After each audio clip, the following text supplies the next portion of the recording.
So we're hoping today, being October, is going to kickstart some thought processes and brainstorming as you begin to make a plan for Govember, which is our month of November theme towards sending. So you'll hear a little bit more about that at the end and what that could look like for you. So Christina, a little bit of our experience. Christina was recruited very intentionally, very well by the staff on our campus when she was a senior. They spent a lot of time talking with her, casting vision for global opportunities, local internship, and everything in between.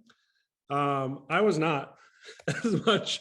I kind of flew under the radar. I was a late bloomer in our ministry. So actually, no one had a recruiting conversation with me. I was never like specifically invited to join staff.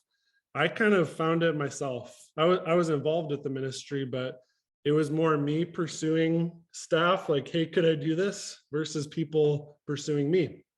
So we share that with you because many of you have maybe either experience or something in between, but we want to take the pressure off today with recruiting, that we certainly have a role to play, but it's not primarily about us as staff, right? From the, a general overview of our sending model is that our role as staff is simply to invite, to recruit, you could say, to cast the vision. We know that God is the one who calls these students or volunteers to join us in the mission. And then the students or volunteers get an opportunity to respond with faith to what God's calling them to do, whether that's with us or serving somewhere else. So no, there shouldn't be pressure on us. And I think sometimes we put that on ourselves, but that's the importance of having a culture of recruiting, is really trusting the Lord as the one who is sovereign and in control of our teams and movements. So we're going to transition here to our interview time. I'm going to pull up, let's see if this works. I'm going to share my screen. See if I got access.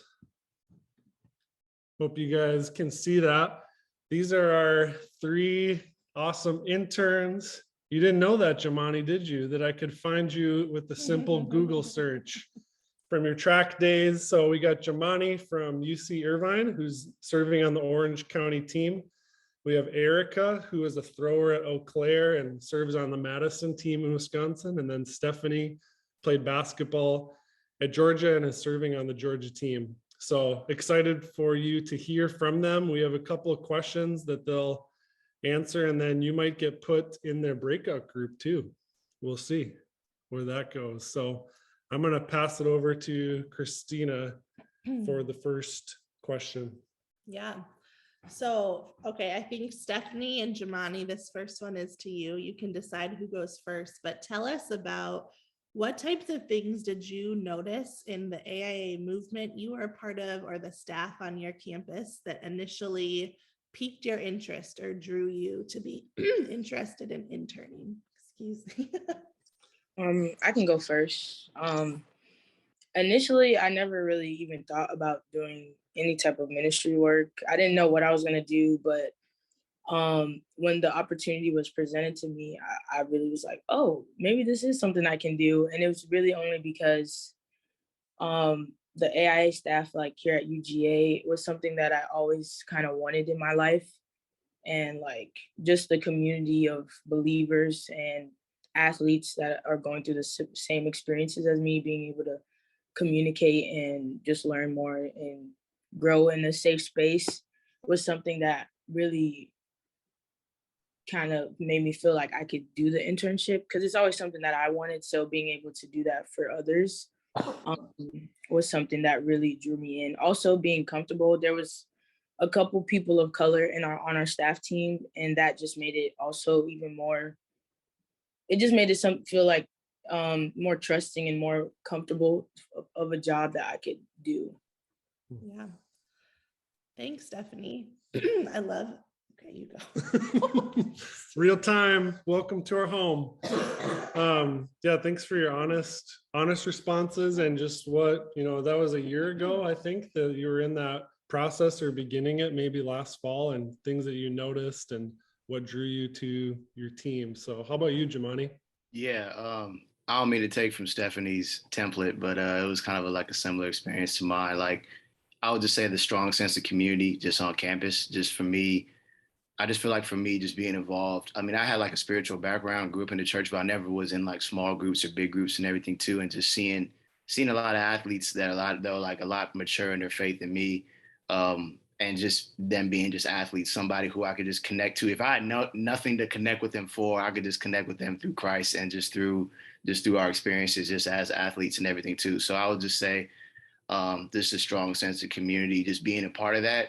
And I just felt like once I got into just talking about an internship and everything as well, I mean, the whole process was definitely really out of my comfort zone, but I just thought that, man, like I would definitely want to be a part of that. And I just had the experiences of just being able to just invite my teammates and just bring them into that community that I was a part of, and just seeing them accept their lives to Christ or become more mature in their faith, was something that I was just like, wow, like I had a little impact, little role to play and everything. So I just want to, if I could just keep doing that, just being an intern, just training, just learning more and everything too, then I would love to be just a part of that. So I love that. I love the theme between the two of you of the community, that safe space you saw in your staff. And Jamani, I relate to you a lot with what we saw as students being a part of the ministry. It's like, man, I could do this and be paid to do this with more of my time and be freed up to do that.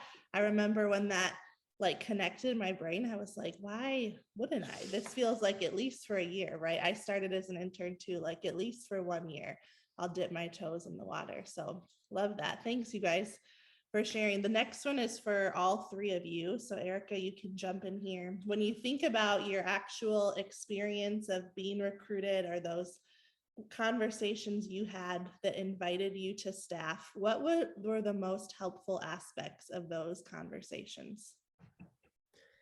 Yeah, I've had some experience being recruited by a few different teams, and they're very different experiences.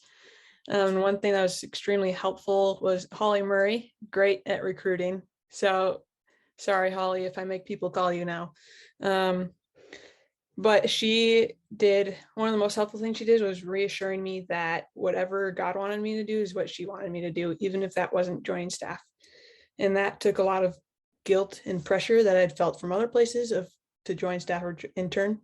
So that helped a lot. And that allowed me to feel like I could actually talk to Holly and process it with her of what I was actually feeling.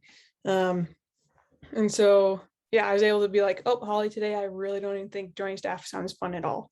And she'd be like, okay. She didn't feel defensive, any of that of like, oh man, how can I change your mind? So that was really helpful for me. And then the language she would use was really good. I'd never, she never told me that I should join staff. It was more of an invitation. So she's like, hey, we'd love to have you on our team. Here's why. But she never told me this is what you should do, which was also really helpful for me. And I think she's trusting that the Lord would lead me in where he wanted me to be. And so, yeah, that was really helpful. And that helped me see, like, I could tell that she really cared about wanting me to do what God wants me to do instead of how can I get another person to say yes. And that actually really drew me to the Madison team because I saw her character and who she was. And then a big part was staff development. So she talked a lot about how there's a big emphasis whenever new staff come to Madison on development and how your relationship with Jesus comes first, then ministry and ministry development, which as a newbie, I was like, this is what I need if I want to do this well long term. And then filling roles in ministry. So that was helpful. And that really drew me to be a part of this team. And so there's a lot more of here's what we can offer you. And then we'll get into here's what you can do on our team, just so that we can help set you up. And that really helped with me. And if you have animals, she used her dog to try and recruit me, which that did help a little bit. Tell me more. I hang out with her dog all the time now, and it's great. That's amazing. And Holly, you have a built-in dog sitter. Oh, and there's the dog. Oh my gosh. That's amazing. I love it. Thanks, Erica. Jemani or Stephanie, you want to jump in on that one? Yeah, for me, the first thing was just the trust that I had. The person that recruited me was the person that was discipling me. So that was that relationship that we had, the trust that I had in her, and really kind of opened my eyes to the possibility of me doing it, because I didn't think I was really qualified to even do this internship. But she kind of just gave me some words of encouragement and like affirmations, and just like words that I could, and confidence that I could actually do it. Because I didn't think, I was like, I know I'm pretty strong in my faith, but I don't think I could just like do ministry. But she didn't really wasn't like, oh, you should do it just because like it's a good job. I don't know. But she was really just saying, reminding me of kind of the strengths and characteristics that I had that I didn't really even think about myself. Really just believing in me that I can do it was one of the main things. And then just two, that I really trusted her. And it was like I was going to be able to work with her.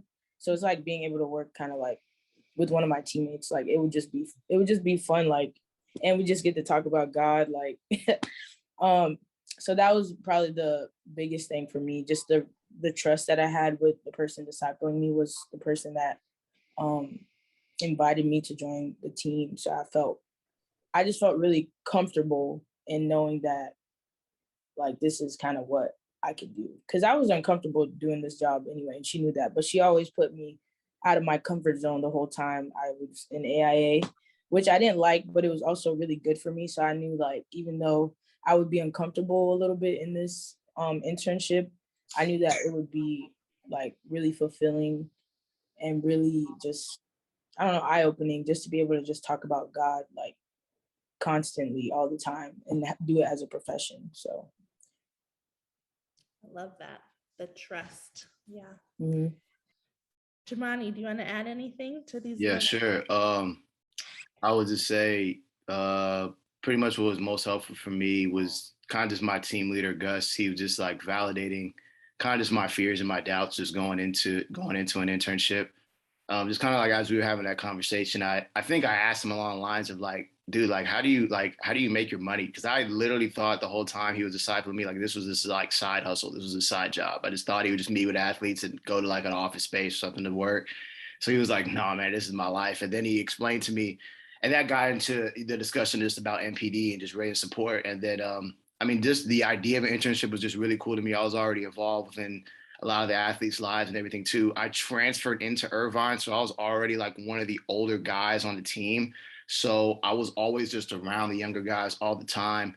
And so that just didn't seem like, I just like, oh, okay, cool. I'm just going to be around younger guys, just really just helping them out in their faith, helping guide them in their paths and everything. Like that sounds amazing. I was already doing that before when I was a student leader at UCI, but you know, it doesn't seem too different. I mean, you know, a lot of training and everything as well. It doesn't seem too different. And then when he told me like, oh yeah, you're gonna have to be, you know, I make my money through support racing and that's what you're gonna have to do. And he could just tell by the look on my face that I was just like, yeah, I don't know about that. You know, I don't know if I could do that. And I just feel like, and like, he smiled because he just knew, and then he just shared with me like, hey, this is exactly how I felt when I was your age. This is exactly how I felt. And I think that was the thing I really needed to hear the most, because if you know, if I'm talking to somebody that is like, man, I loved NPD, I love doing it, and like, you know, it would just seem like really like, it would just seem good to hear that, but it would just seem to me like really deflating, like, oh man, like he didn't have any problems, he didn't have any struggles, he doesn't understand my struggles, but he did. And then instead of kind of just like dismissing my emotions, he kind of just really just helped validate and just kind of affirm just what I was feeling and everything as well. And then, I mean, Christina, kind of, you said something really similar to what my team leader Gus said to me. He said, I just want you just to give it like 1 year. Just give it 1 year. It could be the worst year of your life, best year of your life, could be anywhere in the middle. But I just want you to give it 1 year and just see how God works and everything too. So it was like how Erica was talking about. It was like that invitation. I never felt forced into it. And I just knew that, okay, this is something that I feel like I can do. It's scary and it's completely out of my comfort zone, but I just feel like this could be something, just because I know my team leader went through the same things that I've been through, that, and I can see how he is now. it takes time to grow into it. And then he was just with me every step of the way. And just one other thing too, just as I was filling out my application and everything as well, they were just constantly pursuing me like, hey, did you get your application done? This and that. I just felt like that was just really affirming. That was really validating for me, helped me feel like I was, valuable on the team, if I was going to be on the team or not, but because they were just constantly checking in on me and just a relationship we built over time. I just feel like it wasn't like pressure. They were just annoying me, but I just felt like it was like, hey, we care about you. Like, how you doing? And I had questions for the application. A lot of them really just helped me out. So they were just with me every single step of the way. It wasn't just like, fill out your application and we'll hear from you then. It was just like, no, like, how you doing? How you feeling? And everything as well. So thanks. I feel like in the three of your stories, I know you didn't all compare notes before, but I see this really clear theme of your it was your relationship with that staff person long before they ever sat down to have a recruiting conversation, right? Like all of you talked about the even it's not, Erica, I know you weren't necessarily a part of Holly's ministry as a student, but you saw her character and her investment in you. It seems less about the specific words that staff person shared and more about the character you saw in them and the trust that you had with them. Do any of you want to speak into, Erica, you kind of started down the path of a not so good experience, and you don't need to share any details about that, but were there any things where you felt like this wasn't helpful or this was an obstacle that maybe staff presented to you in your process of recruiting? Was there any phrase or things that were said or done that were not helpful that would be good for us to learn from? Yeah, I think, like I said before, it's that feeling pressured or guilted into doing it. And I know that's not the heart behind it. I'm sure staff may come across that way. So I think it's, just making sure we're coming across in a way that students don't feel that. And I think I felt some of that sometimes when I was a student for summer opportunities, which is like, we obviously know the impact that can have on people's lives. So it's like, yeah, we want people to be there, but then it's good to think about how is this coming across to them who they don't know what the excitement they get to experience and the cool things they get to experience. So I think feeling that pressure kind of turned me off from interning, actually. So I was like, clearly the Lord obviously was working in my heart, because here I am. And I don't feel like that really then gave me the opportunity to have that space kind of that Holly created for me to be able to process with those staff. And then when I interned, it kind of came out, there's like a flow into interning of feeling this pressure that I needed to perform now and live up to these roles that they wanted me to fulfill, which kind of went backwards from this relationship with Jesus, developing in ministry, and then here are my roles. So it kind of felt like that was reversed of I have to make sure I'm doing these things, otherwise I'm failing, which obviously that's on me too. And making sure I need to make sure I'm prioritizing my time with the Lord, and knowing what is first. But I think, so I think that was a big thing of just, we need to watch our language and how we're using those students, even when hearts are in the right spot of, yeah, this person is great, we want them to be here. Figuring out a way that can communicate that to them, not feeling pressured. So I think that, really kind of hindered me from, I'm still here, but that definitely didn't help in the process. But it also shows, kind of like Luke said, is like, God is the one who does it. He works in people's hearts. So it's like, when we don't do it perfectly, we can still have that hope in that Jesus or the Lord is obviously going to raise up who he wants to raise up. Mm-hmm. Yeah. I love that you're sharing, like, our hope is not in these students, right? Like, our hope is not in the next class of staff that would be raised up. Our hope is not that we would have 1 intern or 10 interns, because the reality is God would work on our campuses and move and do his kingdom work if we all disappeared, if none of us were there, if no future staff say yes to our invitation. And so that is such a helpful point, Erica, to drive home. Like, we don't want them to hear you are our hope, because that's not true. Our hope is in God and what he does. And we're inviting them to be a part of that because it's exciting and it's a privilege and it's hard, right? It's hard, but it's going to challenge us in ways that will make us grow. So I'm really thankful for the three of you that you said yes to this step of faith, that you said yes to interning, and even that you said yes to sharing a bit of your story on this call. I told Luke coming into this, I'm like, I don't really want to help lead this call. I'd rather you just do it. I don't love being on Zoom and talking to people. I feel nervous, and we've been on staff 13 years. And so here you guys are as interns, and I'm just really thankful and grateful that you gave us a little bit of your story.